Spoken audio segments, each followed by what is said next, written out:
The vast chamber on Vara Prime felt cold, even though the air was warm. Thousands of lights floated above like tiny stars. Rows of seats rose in circles around the center platform. Every seat held a different alien species. Tall, thin Zalari with shining blue skin. Short, armored Vexari with 6 arms. Floating gas clouds from the Nebulon worlds.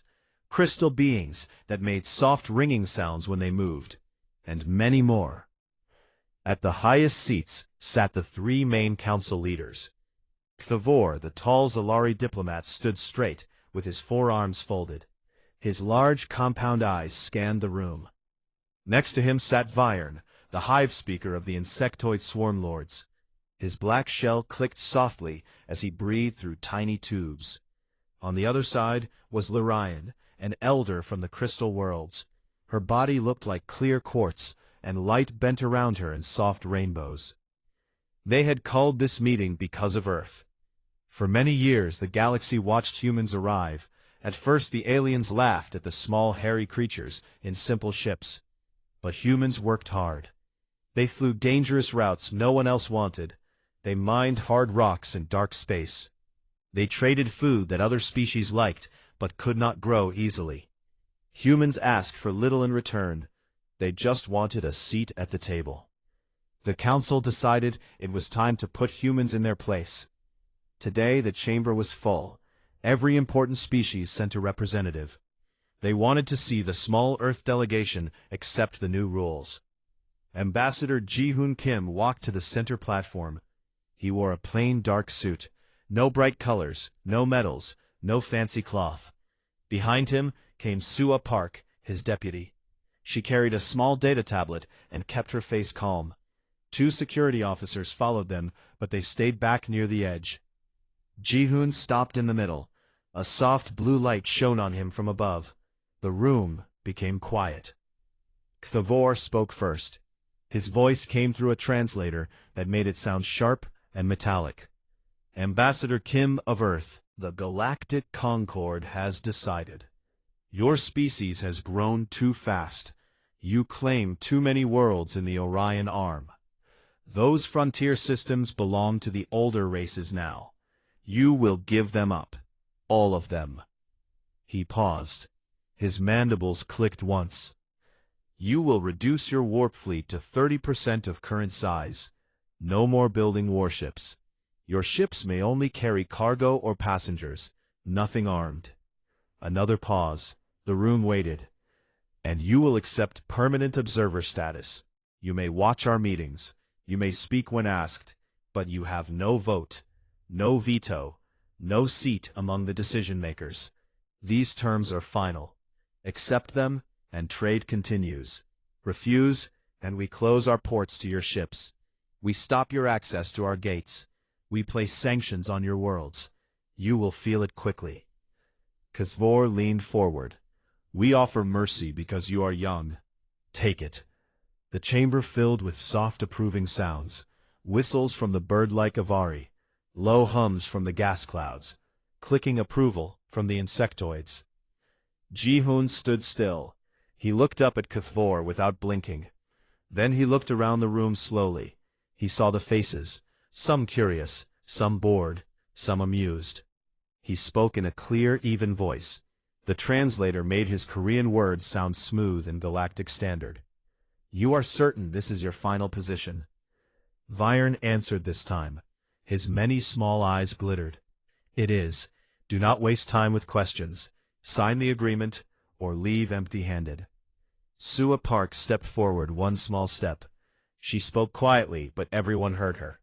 The terms you offer take away our freedom to grow. They take away our right to defend ourselves. They make us servants in our own future. Liran made a ringing sound like glass tapping glass. Freedom is earned. You have not earned enough. You are one small system. We are thousands. Ji-hoon nodded once, as if he understood. Then he looked straight at Cthevor. We decline. For a moment the chamber stayed silent. Then laughter broke out. Sharp Solari laughs. Buzzing Swarmlord chuckles. High Avari trills. Even the crystal elder Liren let out a soft chime that sounded like amusement. Kithvor waved one hand. You bluff. Your economy depends on our markets. Your people live on our stations. Your ships need our fuel depots. You cannot walk away. Jihun did not smile. We can, and we will. He turned to Sua. She nodded. We will withdraw all our people and all our property from your worlds and stations. We give you 72 standard hours. After that, anything human left behind belongs to you. But we take our people home. We take our knowledge home. We take our trade home. More laughter came, but it sounded less sure now.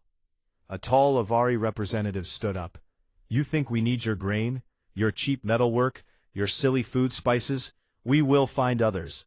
Jihun looked at him. Find them then. He turned back to the council leaders. 3 days. That is all we ask for safe passage. After that, our borders close, our gates lock, our communication lines go dark to outsiders. You will not hear from Earth again, unless we choose to speak. Kithvor slammed 2 fists on his table. The sound echoed. Threats from a child species. You will beg to return in one cycle. Your people will starve without our tech. Your ships will break without our parts. Jihun answered calmly. Our people have lived through worse. We survived ice ages. We survived wars. We survived plagues.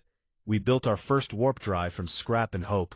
We do not beg. Her voice stayed soft. We were never your equals in your eyes. So we stop pretending we are part of your club. Goodbye. Jihun bowed slightly, not deep, just polite. Then he turned. Sua followed. The 2 security officers walked behind them. They left the platform. They walked down the long aisle between the seats. Aliens stared. Some whispered. Some pointed. No one stopped them. When the big doors closed behind the humans, the chamber exploded into noise. Arguments started. Some said it was a trick. Others said humans would crawl back soon. A few looked worried. Kethfor sat back. He rubbed his mandibles. Let them go. They will return in tears. Viren clicked. Their worlds will feel the cold fast. Liron glowed softly. They are proud. Pride breaks easy. But deep inside, a small doubt started in each of them. The humans had not shouted. They had not begged. They had not even looked angry. They just said no, and left. Outside the chamber, in the wide corridor, Jihun walked fast. Sua matched his steps. Do you think they will try to stop the transports? She asked. Jihun shook his head. Not yet. They still think we bluff. Sua smiled for the first time. Then they will learn. They reached the shuttle bay. The Earthship waited. Small, plain, but fast. Crew members saluted as they boarded. Jihun sat in the command chair. He looked at the main screen. Vara Prime spun slowly below. Beautiful. Strange. Not home. Signal all stations, he said. Evacuation order is active. 72 hours. No delays. Bring everyone home. The pilot nodded. Yes, sir. It turned toward the stars. Behind them, the galaxy kept turning. But something had changed. A small species had said no, and meant it. The council thought it was a bluff. They would soon find out. It was not. The small Earth transport ship slipped through the final gate above Vera Prime. Its engines glowed soft blue as it turned toward the jump point. Inside the bridge, Jihun Kim sat in the command chair. He watched the stars stretch into lines on the main screen. The jump was smooth, no alarms, no pursuit. Sua Park stood next to him. She checked her tablet one last time. All evacuation orders confirmed. Every human on Vera Prime is aboard or already en route. The last group left the council building 30 minutes ago. Jihun nodded. Good. Send the final signal to all colonies and stations. Phase 1 complete. The message went out across Solnet, the private human communication grid. It was simple. Come home. Now. Across the galaxy, the quiet began. On the trade hub of Nexera 7, a busy station with spinning rings and bright lights. Human workers stopped what they were doing. Dock loaders put down their tools. Engineers closed panels. Traders locked their cargo holds. In the human quarter, families packed bags quickly, but without panic. Children asked questions, but parents just said, "We're going home." A Zalari station manager rushed to the main gate. "Where are you going? Your shift is not over." A human foreman, a tall man named Taewoo Choi, turned. "Our contract ended. We're leaving." "But the shipments, the fuel rods need loading." Taewoo looked at him calmly. "Find someone else." The humans walked to their transport ship. It was already full. As the doors closed, the Zalari manager stared. He had never seen workers just walk away before. On the mining colony of Kale Belt, deep in the asteroid fields, drills stopped spinning. Lights went out section by section. Human miners in heavy suits climbed into shuttles. One woman, Ha-Yoon Kim, looked back at the dark tunnels. She had spent 3 years here pulling rare metals from rocks no one else wanted to touch. Now, she left it behind. The alien overseer buzzed in anger. "You cannot abandon the site. The quotas." Ha-Yoon answered through her helmet speaker. "Quotas are your problem now." The shuttles lifted off. Behind them, the automated beacons on the human habitats blinked once, then went dark forever. In the great shipyards of Zorath Prime, human welders shut down their torches. They were known for speed and skill. They worked in zero gravity without complaint. Alien foremen watched in shock as the humans packed their tools and boarded waiting freighters. One young welder, Sung-Min Lee, looked at the half-finished hull of a Accelerate cruiser. "We could have finished it in 2 weeks," he said to his friend. "But not anymore." His friend laughed quietly. "Let them try without us." The freighters left the yards empty-handed. Cargo that was supposed to go to distant worlds stayed behind. Some alien captains tried to force the issue. They blocked the human ships at the docks. But the human captains had orders. One by one, they opened their outer bays. Goods, crates of food, bundles of textiles, barrels of chemicals floated out into space. Not destroyed, but given to the void. No alien would get them. A Viren swarm commander screeched over the comms. "You waste resources. This is madness." The human captain replied, "We take nothing you did not pay for. What we leave is yours. Enjoy it." The swarm ships watched as thousands of tons drifted away. Some tried to collect it. Most gave up. The loss was too great. On the financial hubs, the real pain started. Human banks on every major world froze accounts linked to alien governments. Loans given to struggling species were recalled. Interest stopped. Data vanished from shared ledgers. Alien merchants, who owed money to Earth companies, found their debts wiped clean. But only because the humans deleted the records entirely. One crystal merchant on Liran's homeworld screamed at his terminal, "My line of credit, it is gone." His assistant checked. The humans erased it. All traces. We owe nothing now. But we also cannot borrow again. The merchant sat down hard. Without human credit, many businesses would fail. Solnet, the fast human communication web, went silent for outsiders. Alien users tried to log in. Access denied. Messages bounced. Calls failed. The grid that once connected the galaxy now belonged only to Earth. News spread fast. Prices jumped. Rice from Earth farms, cheap, tasty, easy to grow in hydroponics, became rare. Alien species that loved the spicy kimchi variants paid 10 times more for the last shipments. Synthetic proteins that humans made in huge factories stopped arriving. Hunger started in the poorer worlds. Shipyards slowed. Human engineers had designed many of the standard parts. Without them, repairs took longer. New ships sat unfinished. On the dangerous Veil Nebula routes, alien freighters turned back. Human pilots had flown those paths for years. They knew the hidden currents, the sudden gravity wells, the pirate hideouts. Without them, ships vanished. Insurance rates tripled. Some companies stopped sending ships at all. In the council chamber on Vara Prime, the leaders met again. Only a week had passed. K4 paced. His mandibles clicked fast. They are serious. Every human is gone. Not one left behind. Viren's shell rattled. Our grain reserves dropped fast. The human shipments were half our supply. Liran glowed dim. My people need helium-3. The humans ran the scoops on the gas giants. Now the platforms are empty. Power will fail soon. A Swarmlord advisor buzzed. We thought they needed us.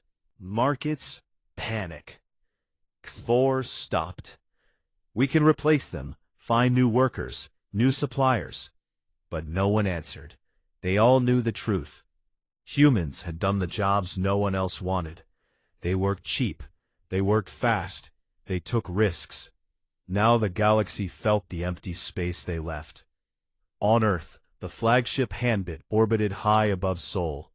Jihoon stood on the observation deck. Earth turned below, blue and green and peaceful. Sua joined him. Reports from all sectors. 98% of our people are home or in transit. The last ships jump in tomorrow. Jihoon looked at the planet. They will feel it more every day. Sua smiled a little. They laughed when we left the chamber. They will not laugh soon. Taemin Lee, the strategist from Luna Base, sent a secure message. Alien fleets gather near the border systems. They talk of blockade, but their supply lines stretch thin already. Jihoon answered, let them come. We wait. Back in the galaxy, small protests started. On trade stations, aliens gathered. They held signs in many languages. Bring back the humans. We need trade. The council failed us. A young Avari merchant spoke to a crowd. They flew our routes. They fed our children. We mocked them. Now we pay. The crowd grew quiet. In dark corners, some species whispered about force. Send ships. Take what we need. But others shook their heads. Humans do not fight unless pushed. But when they fight, they do not stop. The 72 hours ended. Every human gate closed. Automated defenses woke up. Drones patrolled the edges of Sol space. No alien ship would cross without permission. Solnet broadcast one last open message to the galaxy. This is Earth. We have withdrawn. We wish no war. We wish no contact. Leave us alone, and we leave you alone. The message repeated twice, then it stopped. Silence fell over the stars. The council had thought Earth was bluffing. Now the galaxy started to understand. They had been wrong. At first, the council leaders told everyone to stay calm. It is temporary, K4 said in public broadcasts. The humans will come back when they feel the pain. They need our markets more than we need their labor. But the pain came fast, and it hit hard. On the food worlds of the Outer Rim, warehouses stood empty. Human grain shipments had stopped completely. The cheap rice that filled bowls for billions was gone. Alien farmers tried to grow their own versions, but the plants did not grow the same. The taste was wrong. The yield was low. Prices jumped so high that workers on station cities could no longer buy enough to eat. A young Swarmlord drone, one of the worker caste, stood in line at a ration point. His shell looked dull from hunger. Where is the white grain? He asked the vendor. The vendor, a tired Vexari with missing arms from old work accidents, shook his head. No more from Earth. Try the moss cakes. The drone took the hard green cake and walked away.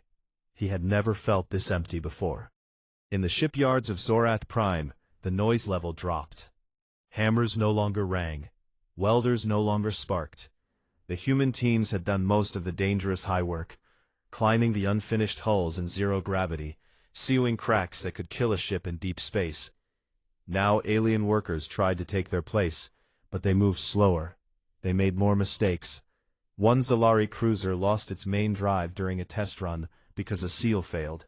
The ship drifted for days before rescue came. A foreman named Rylk, a thick-bodied Vexari, shouted at his crew. Faster, we need to finish before the next cycle.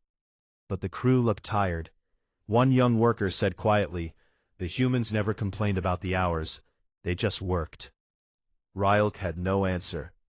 The Veil Nebula routes became a graveyard, without human pilots who knew every twist of the gravity storms. One day, a whole convoy of 10 ships went silent. No distress calls, no wreckage, just gone. Insurance companies refused to pay. Merchants stopped sending goods that way. Trade between the inner and outer sectors slowed to a crawl. On Lyron's crystal homeworld, the lights dimmed. The helium-3 scoops on the gas giants had been run by human crews.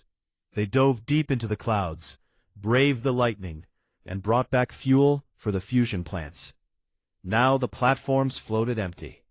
Power rationing started. Hospitals switched to backup generators. Schools closed early. The Crystal Elder Lyron herself walked the dim halls of her palace. Her glow was weaker than before. She spoke to her advisors. How long until the reserves run out? 6 months at current use, one answered. Less if we keep the defense grid active. Lyron's light flickered. We cannot let the grid fail. Enemies watch. But everyone knew the truth. No enemies needed to attack. The darkness was doing the work. Riots broke out on the big trade hubs. On Nexara 7, crowds gathered in the central plaza. Avari merchants waved signs. We want our food back. Insectoid workers buzzed in anger. Even some Zalari joined them, their pride forgotten. A speaker climbed a platform. The council told us humans were weak. Now look at us. We cannot feed our young without them. The crowd roared. Security drones hovered above, but no one moved to stop the protest. The anger was too deep. Envoys went to Earth. First a small diplomatic ship. It approached the Sol border politely. Automated defenses answered immediately. State your purpose. The envoy ship transmitted. We seek talks. We bring gifts. The response came cold and clear. No entry. Turn back. The ship waited. Nothing changed. After 2 days, it left. A second group tried. This time, a larger fleet. 3 cruisers from different species. They stopped at the edge of the heliopause. We demand audience, their message said. Solgard answered with one word. Denied. A warning shot followed.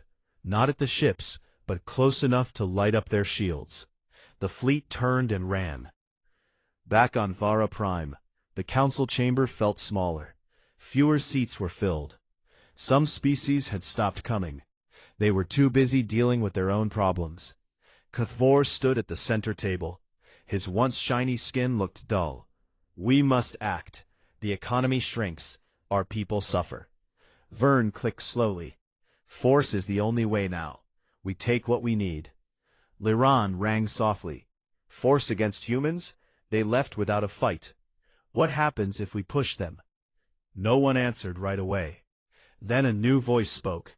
It was Taemin Lee's old contact, a neutral trader who still had secret channels to Earth. He had risked much to send the message. The humans watch. They know every move. Their spies are quiet, but they are there. They build. They wait. Cathvor turned. What do they build? The trader hesitated. Defenses, ships, weapons, not for attack, for protection. They say one thing clearly. We will not come back unless the terms change. Vern's shell rattled. Terms? They dictate terms now? The trader nodded. They do not dictate. They simply refuse yours. On Luna Base, Taemin Lee sat in the dark command room. Screens showed the galaxy in red and yellow. Trade routes dead, markets crashing. He smiled a little. Ha-Yun Choi, the xeno-economist, stood beside him. She pointed to a graph. 18% drop in galactic GDP. Projections say 35% by next year. Key sectors collapse in 2 years. Taemin nodded. They thought we were part of their system. We were never trapped. We were the glue. Ha-Yun looked at Earth on the big screen. Do we help them, or let them fall? Taemin thought for a moment. We let them learn. If they want help, they ask, not demand. Ha-Yun smiled. They will ask soon. Protests grew louder. On some worlds, statues of old council heroes were pulled down. New voices rose. The humans were right. The council is old. It is slow. A small group of young aliens formed secret clubs. They studied human history. They read about how humans survived alone on one small planet. How they fought wars, built machines, reached the stars without help. One of Ari's students said to her friends, "They walked away because they could. We stay because we must." Her friends nodded. In the council chamber, HFY called for a vote. We prepare a fleet. We go to Sol. We force talks. Hands rose slowly. Some hesitated. But the vote passed. Vern spoke last. If they fight back, HFY cut him off. They will not. They left to avoid war. They are cowards. But deep down, doubt grew. The humans had not begged. They had not threatened. They had just left. And the galaxy broke without them. The quiet departure had become a loud lesson. The stars around Sol looked the same as always. Cold, distant, quiet. But inside the Sol system, everything had changed. For months, humanity had worked in silence. Factories on Mars ran day and night. Shipyards around Jupiter built new hulls faster than ever. Engineers tested weapons in the dark between planets. No one bragged. No one leaked news. They just prepared. On Luna Base, Taemin Lee stood in the main command room. Screens covered every wall. Red dots showed alien ships gathering near the outer edge of human space. Blue lines marked Earth's defense grid. Thousands of drones, railgun platforms, stealth corvettes. Everything waited. Ha-Yun Choi walked in with fresh data. They are coming. A joint fleet. 30 major ships. Zalari dreadnoughts. Viren swarm carriers. Liran crystal lancers. More support vessels behind them. They call it a diplomatic escort. Taemin looked at the screen. They want to force talks. Ha-Yun nodded. Or take what they think we owe them. Taemin smiled a little. They still do not understand. Far out, at the heliopause, the edge where the sun's wind met the galaxy, the alien fleet formed up. HFY stood on the bridge of the lead Zalari dreadnought, Tharvex. His mandibles clicked nervously. Viren was on a swarm carrier next to him. Liran's crystal lancer floated nearby, shining softly. HFY spoke over the fleet channel. We approach in peace. We seek only dialogue. But if they resist, we have the strength to make them listen. Viren buzzed. Their silence worries me. Liran's voice rang clear. They left without blood. They will not spill it now. The fleet moved forward. Engines glowed. Shields rose. They crossed the line. Nothing happened at first. The stars stayed quiet. Then every sensor on every alien ship screamed at once. Red warnings flashed. Unknown contacts. Dozens. Hundreds. Human stealth corvettes decloaked in perfect circles around the fleet. Their hulls were matte black. Hard to see even up close. Engines burned cold. No heat bloom. Weapons bays opened silently. A single message came across all channels. The voice was calm, male, firm. This is Sung Ho Yoon, commander of Solgard. You have entered restricted space without clearance. Turn back now. This is your only warning. HFY stepped forward. We come to speak with your leaders. Stand down. Sung Ho's voice answered. No. One Zalari cruiser, impatient, fired a warning plasma bolt. It streaked toward the nearest human corvette. The bolt never reached. A point defense net appeared. Thousands of tiny drones formed a wall. The plasma hit the net and broke apart molecule by molecule. Sparks died in the dark. Silence followed. Then humanity showed something new. Across the fleet, human ships jumped. Not one at a time, not in clumsy waves. The entire battle group moved at once. Micro-warp jumps, short, precise, impossible for most species to calculate. 1 second the humans were far away. The next, they were inside the alien formation. Boarding pods shot out like arrows. They clamped onto Zalari bridges, Viren hive decks, Laran crystal cores. Powered exosuits tore through hulls. Human soldiers moved fast. They did not kill unless forced. They stunned. They zip-tied. They took control. On the Tharvex bridge, K4 watched his crew fall one by one. A human in black armor stepped through the smoke. His helmet visor was clear. His name tag read Ji Sung Han. Drop your weapons. No one needs to die today. K4 raised two arms. You attack without cause. Ji Sung shook his head. You crossed our line. You fired first. We defend. In minutes the fleet was theirs. Not one human life lost. Alien crews sat on floors, hands bound. Ships drifted powerless. Sung Ho's voice came again. Your vessels are disabled. Your weapons are offline. You will be towed to the nearest jump point. Go home. Do not return. K4 stared at the human on his bridge. How? How did you do this? Ji Sung answered simply. We practiced, for years, while you laughed. The alien fleet was pulled away.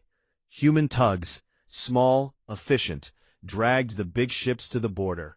No damage, no revenge, just removal. Back on Earth, Ji-hoon Kim watched the whole thing from the handbit command deck. Sua Park stood beside him. They surrendered fast, she said. Ji-hoon nodded. They expected us to beg, or fight dirty. We did neither. News spread across the galaxy like fire. Alien channels replayed the footage again and again. The silent jump, the perfect boarding, the zero casualties on one side. On trade hubs, crowds gathered around screens. No one spoke at first, then whispers started. They did not destroy the fleet. They could have. They chose not to. On poorer worlds, hope grew. Maybe the humans are not monsters. On richer worlds, fear grew. They are stronger than we thought. The council chamber on Vara Prime was almost empty. Only the three leaders remained. K4 sat with his head low. Virn's shell looked cracked from stress. Liran's glow was faint. We lost, K4 said, without a real fight. Vern clicked slowly. We never had a chance. Liran rang once, soft. We pushed them. They pushed back, gently, but enough. They looked at each other. No more plans, no more threats. Days later, the first application arrived. A small Zalari envoy ship approached Sol. It carried no weapons. It broadcast one message. We seek talks, on your terms. We offer reparations, rare isotopes, open borders, mutual respect. Solgard answered, send your representative to Luna, alone, no fleet. The envoy came, a young Zalari named Lirkan. He stood in a simple room on Luna base. Ji-un Moon, now president of the Terran Assembly, waited for him. She wore a plain suit. No guards stood close. Lirkan bowed low. We were wrong. We thought you needed us. We see now, you did not. Ji-un looked at him calmly. What do you want? Trade on equal terms. No demands, no observers. Just partners if you allow it. Ji-un thought for a moment. We will consider it. But first, you go home. Tell your people, Earth is open only to those who respect us. No more ultimatums, no more councils above us. Lirkan nodded. We accept.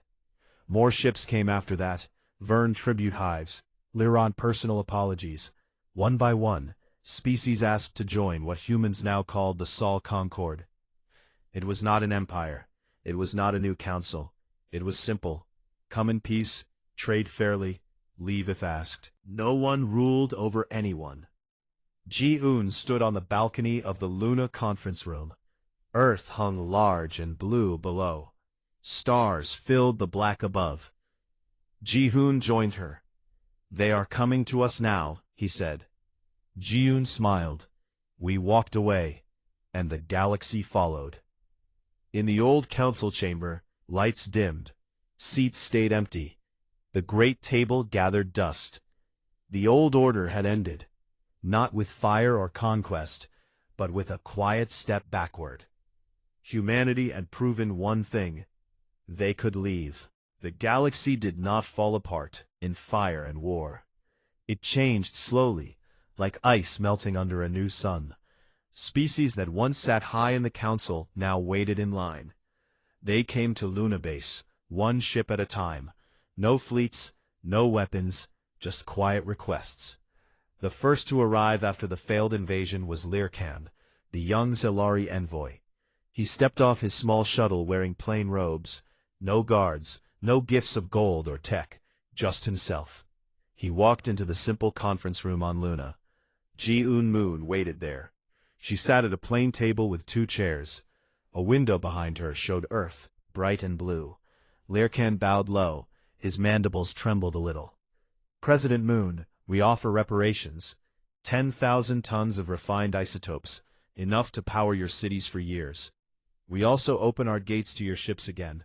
No taxes, no limits. We ask only for trade, fair trade. Ji-un looked at him for a long time. Why now? Lirkan lowered his eyes. We were wrong. We thought you needed us. We see now you never did. Our people starve. Our ships sit idle. We need you more than you need us. Ji-un nodded once. We will take the isotopes. We will send traders when we are ready. But hear this clearly. The Sol Concord has rules. No one tells us what to do. No one demands. You respect our space, we respect yours. Break that, and we leave again. Lirkan bowed deeper. We accept. He left. Word spread fast. Next came the Verne. A hive ship approached slowly. It carried no warriors, only workers, and one hive speaker named Zerthak. He met Ji-un in the same room. His shell clicked softly as he spoke. We bring tribute. Living hives. Young queens ready to grow. They will produce food you like. Sweet proteins. Fast-growing grains. Take them. Use them. We ask for your pilots on our routes again. The Veil Nebula eats our ships without you. Ji-un listened. We do not want queens or hives as payment. We want peace. Send your tribute to our farms on Mars. We will test it. If it helps, we talk more. Zerthak clicked in thanks. We will wait. Even Laran came herself. The old crystal elder traveled alone in a small lancer ship. Her glow was dim but steady. She entered the room and stood like a statue of light. No bow, just quiet respect. I come to say sorry, she said. Her voice rang like soft bells. We treated you like children. We were the fools. Our worlds grow dark without your fuel. Our people suffer. I offer my personal crystal reserves, pure, strong, enough for your new ships. Ji-un stood up.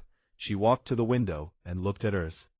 We do not need your crystals to survive, but we will take them, for our friends who join us. Liran's light brightened a little. Friends? Ji-un turned. If you want to be. More came. Small species first. The Avari sent young merchants with baskets of rare feathers and songs.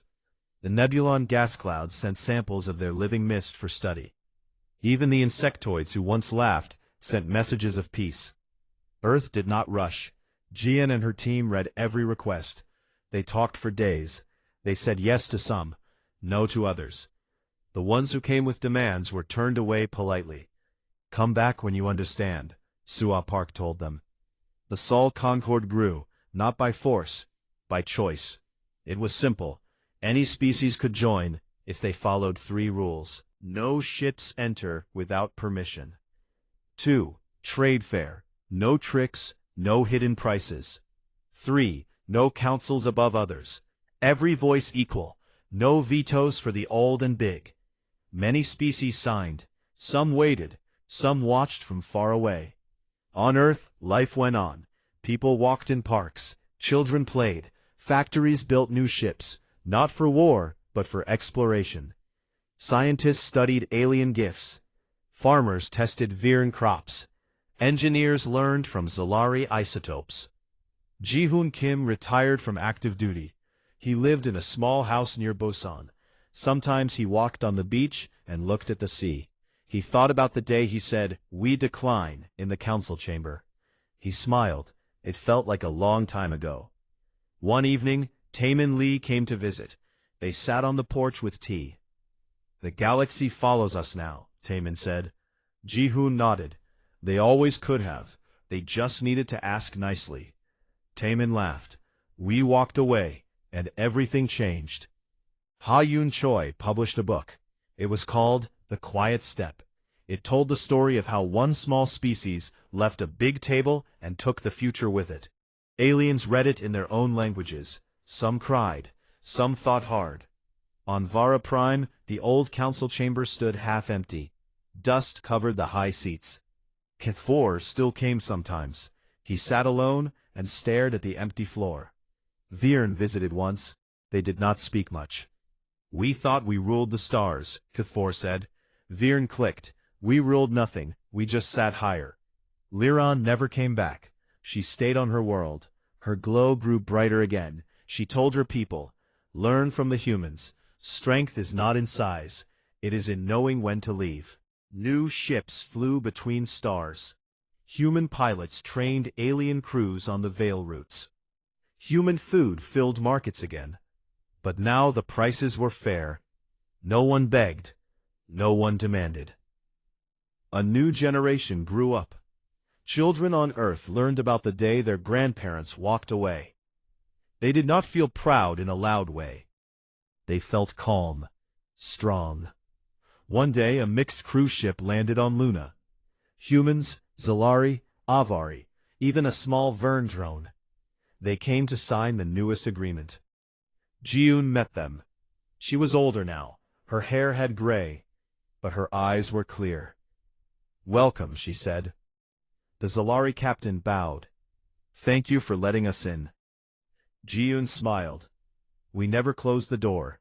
We just asked you to knock." They signed. Hands, claws, tentacles touched the same pad. No cheers, just quiet nods. Later, Ji-hoon stood alone on the balcony. Earth turned below. Stars waited above. She spoke to the empty air. We walked away, and the galaxy followed. It was not the end of history, it was a new beginning. Not ruled by one species, not broken by war. Built on respect, on choice, on the simple truth that humanity could stand alone. And because they could, others chose to stand with them. The old council faded into stories, the Sol Concord grew, not as an empire, as a circle. Equal voices, open doors, free stars. Humanity had not conquered the galaxy. They had simply shown it what freedom looked like.